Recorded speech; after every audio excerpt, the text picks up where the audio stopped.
Welcome into Miami Dolphins Today by Chat Sports. I am Tom Downey here to keep you guys updated with what's going on around the Miami Dolphins. Today we're starting with some contract talk, or really the lack of contract talk between tight end Mike Gesicki and the Miami Dolphins organization. The Miami Herald reports that there's nothing going on right now in terms of an extension between the very talented tight end and the Miami Dolphins. That feels noteworthy because, in general, Miami has shown a willingness to pay their young players early, like they just did with linebacker Jerome Baker. And Gesicki has shown plenty of promise, so the question is, okay, well, why? Now, this report comes to us from Barry Jackson, one of the top Miami Dolphins beat writers over at the Miami Herald. Here's what he had to say. We hear there is nothing percolating, great word, on the contract front with tight end Mike Gesicki at this time. It's unclear what to make of that. Perhaps the Dolphins are waiting until everyone gets back from vacation. Perhaps they're waiting to see how Gesicki and rookie third-round pick Hunter Long play this year. That last part's intriguing to me because the Dolphins have some pretty good depth at tight end beyond just the number one guy in Mike Gesicki. Durham Smythe and Adam Shaheen were the backups last season. Hunter Long then was maybe even a bit of a surprise, third-round pick out of Boston College. They signed Keithan Carter, a former Cincinnati Bengals tight end, to not really do a whole lot there, which makes me at least wonder, maybe the Dolphins want to wait and just see how Gesicki plays this year with better players around him at receiver, mind you, healthier players too, and a full year with quarterback Tua Tagovailoa. I like Gesicki. I've seen plenty of promise from him, but I wonder if Miami is at least a bit hesitant to immediately pay a young tight end with the way that market has been. More on that here in a little bit. But I think the Dolphins could want to wait. Now, maybe that will change quickly. They were pretty quiet around the Jerome Baker front, mind. That did not really appear until almost all of a sudden, almost immediately. It was like, oh, no contract, he got paid. Boom, just like that. I think Baker had said like 2 days before that he hadn't had any contract talks. Maybe he was lying, maybe not. But if Gesicki puts up good numbers this year, let's say 800 yards is the benchmark there, he's going to get paid. Mike Gesicki is maybe a top 10, top 15 tight end, somewhere in that range, and that's why it's a potential issue for Miami. Because, look, Gesicki's not going to get George Kittle, Travis Kelce money. No one expects that. I think he could command borderline Jonnu Smith tight end money or borderline Austin Hooper money. So do you want to pay Gesicki $10+ million, $11 million right now, right this second? I'm not sure that's a route the Dolphins want to commit to right this second. Now, he tested off the charts at the NFL Combine. He's a great athlete, right? Good production there. I'd be down to pay him. But I do wonder if Miami's going, maybe we should wait just a little bit on that front. So what do you guys think? Should the Dolphins extend Mike Gesicki right now? Or should they wait a little bit longer? Get your votes in for me in the comment section. Type in Y for yes, or you can type in N for no. Folks, we're going to have Dolphins videos for you guys all off season long. I know it's kind of boring right now, but training camp's almost here. And oh, by the way, when you subscribe, it's free.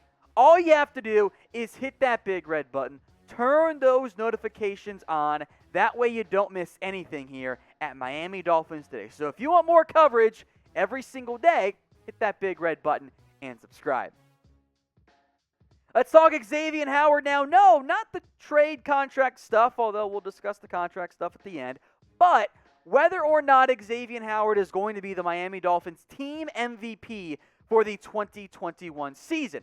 That was the suggestion from NFL.com, and they picked him over Tua Tagovailoa. Keep that in mind. Now, Howard, I think unquestionably, was awesome. No one in their right mind said anything otherwise. Like, Howard was perhaps the best defensive player in all of football last season. But will that be the case again this year? Or will someone like Tua emerge as the MVP? Here's what NFL.com wrote. Quote, the Dolphins will be over the moon if this season ends with Tua earning team MVP honors, but we simply didn't see enough from the 2020 number 5 overall pick to get on that train right now. So we'll look to the other side of the ball and to have all-pro corner Xavien Howard. Howard is a legit lockdown corner who can make an entire defense better even in the games when he isn't stuffing the stat sheet with turnovers. Now, Howard had 10 interceptions last year, which is, incredible. I understand where NFL.com is coming from in terms of the not putting Tua on here. I think we would, for the most part, be in agreement that Tua is this team's MIP, most important player entering the 2021 season. If he ends up being MVP, that means Miami probably made the playoffs, if not went even further. But if you want to be conservative, safe I'll call it, Howard's a pretty good bet. I think he is the best player right now on this team, which does not always correlate to most valuable player. Last season, chipping in just the one tackle for loss, one forced fumble, Howard didn't do a whole lot in terms of tackling. Where he made his impact, folks, came in pass coverage. And again, like I said earlier, there was not a better corner out there last season. I think it was over 100 targets, Howard did allow 719 yards. It's a lot. But allowed barely 51.5% of his targets to be completed, just 4 touchdowns, and then picked off 10 passes and 20 pass break, and also broke up 20 passes.